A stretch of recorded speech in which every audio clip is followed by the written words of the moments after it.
राप्ती की तट पर स्थित गुरु गोरक्षनाथ की तपोस्थली गोरखपुर अपने आप में सामाजिक, सांस्कृतिक और ऐतिहासिक धरोहरों को समेटे हुए है।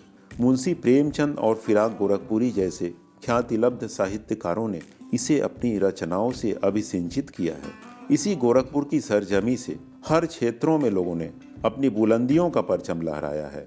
नमस्कार, मैं हूं आपका मेजबान अमरनाथ जायसवाल और आपका स्वागत है इस खास एपिसोड शख्स से शख्सियत का सफ़र अमर के साथ। आज हम बात करने जा रहे हैं एक ऐसे युवा शख्सियत की जिन्होंने बहुत ही कम उम्र में फिल्म निर्देशन, अभिनय और स्क्रिप्ट राइटिंग के क्षेत्र में अपनी अलग पहचान बनाई है।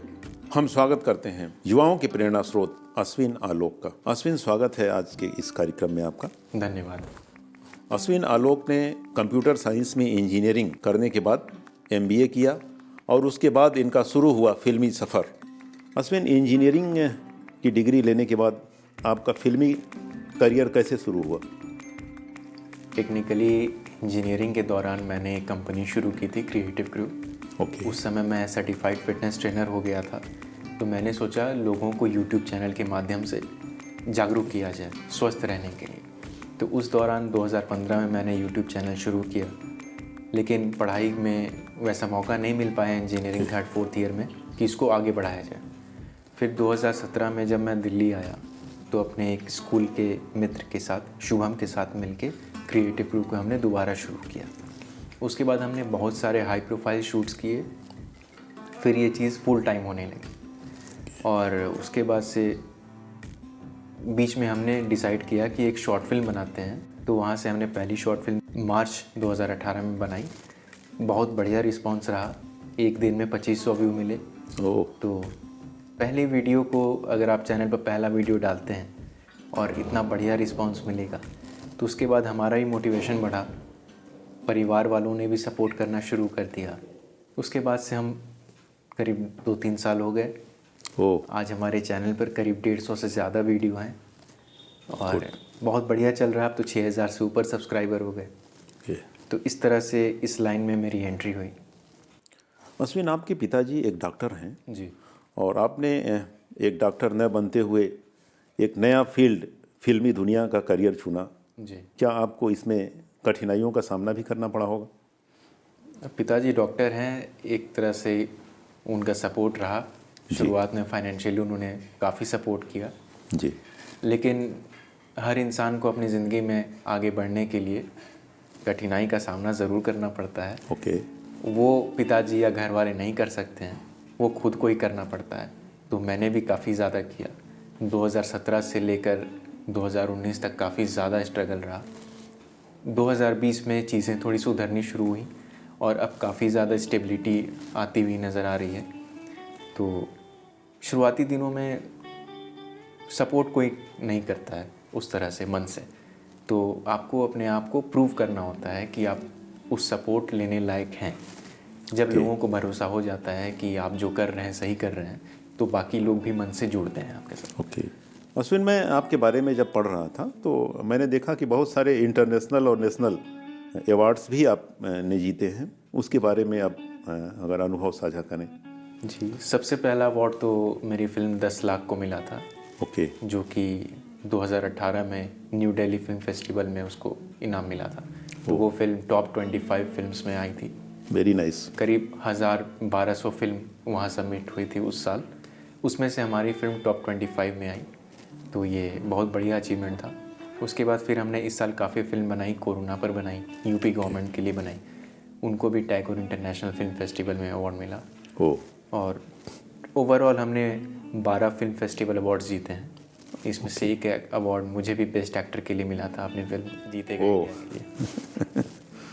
अश्विन, आप एक कुशल अभिनेता होने के साथ साथ एक शायर भी हैं और आपकी एक बहुचर्चित पुस्तक नज़्म कासिद जी अभी प्रकाशित हुई है। तो आपको यह शेर व शायरी का शौक़ कहाँ से लगा? जो कहते हैं कि ज़िंदगी में हर तरह के अनुभव होते हैं जी, उसमें से एक दौर ऐसा भी था जब शेर व शायरी लिखने लगे। कुछ ना कुछ लिखने की आदत थी स्कूल टाइम से, 11-12 से। ओके। लेकिन फिर जैसे जैसे दिल्ली जाकर वो अकेलापन था, बहुत सारी चीज़ों को महसूस किया, ख्याल आने लगे, शब्द आने लगे। शेर व शायरी में शुरू से दिलचस्पी थी, शायरों को सुनते सुनते शब्द दिमाग में भर गए थे। फिर अपने ख्याल को उन शब्दों के साथ हमने मिला के बहुत सारे शेर लिखे। फिर किसी ने सुझाव दिया कि तुम्हें किताब लिखनी चाहिए। ऐसा कभी सोचा नहीं था किताब लिखना है, लेकिन फिर मैंने उसके बारे में ध्यान से सोचा, तो उसी पर मैंने अपनी पहली किताब नज़्म कासिद लिखी। ये कासिद लगाने की प्रेरणा आपको कहाँ से मिली? मिर्ज़ा गालिब का एक शेर है, उसमें उन्होंने कासिद शब्द का प्रयोग किया है। ओके। तो मुझे बाकी जैसे फराज मुझे ज़्यादा पसंद था, क्योंकि अहमद फराज एक बहुत पहुँचे हुए शायर हैं और उन्होंने फराज नाम से काफ़ी शेर लिखे, तो मैं वो इस्तेमाल नहीं कर सकता था। कासिद किसी ने लिया नहीं था और ये शब्द अच्छा है। कासिद का मतलब होता है संदेशवाहक, मैसेंजर।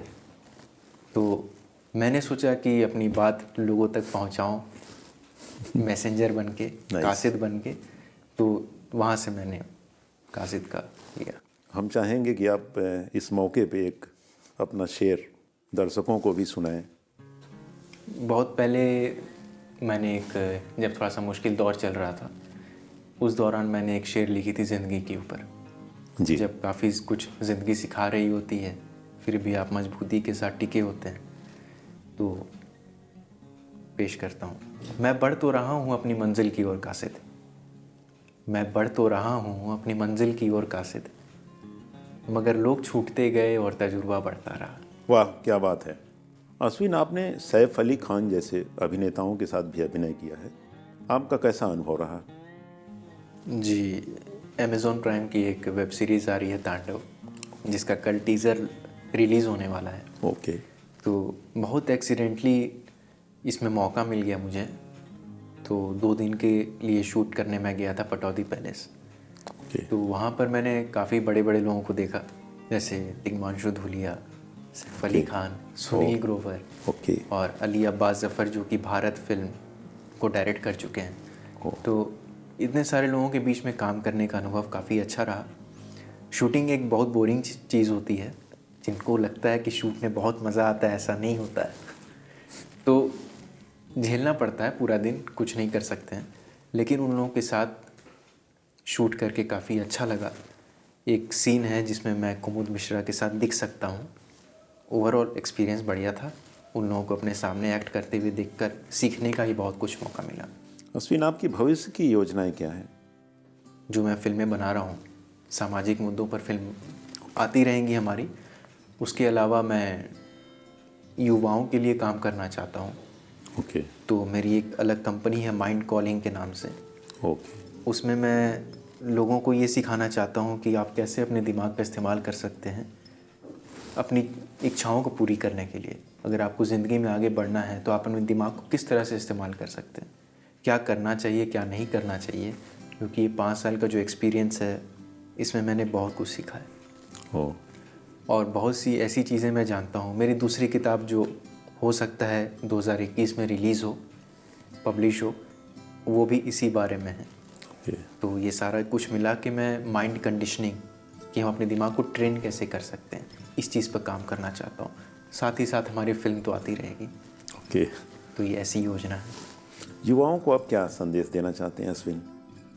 युवाओं को मैं ये संदेश देना चाहता हूँ कि ज़िंदगी में आगे बढ़ने के लिए हमेशा अपने साथ समय बिताएं। आजकल की दिक्कत यही है कि लोग अपने बारे में नहीं जानते हैं और सही डिसीजन नहीं ले पाते हैं। तो जब हम अपने बारे में जानेंगे तो हम अच्छे डिसीजन ले सकते हैं लाइफ में।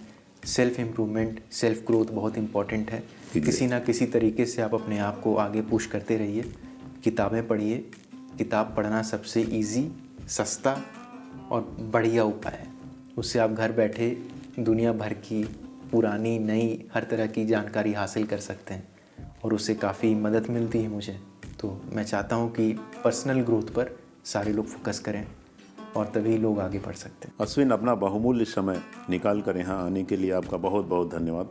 जी, आपका भी बहुत बहुत धन्यवाद जो आपने अपने शो में मुझे बुलाया। काफ़ी अच्छा लगा आपसे बात करके और अपनी बात दर्शकों तक पहुँचा कर। धन्यवाद। अगले हफ्ते फिर मिलते हैं एक नए शख्सियत के साथ। नमस्कार।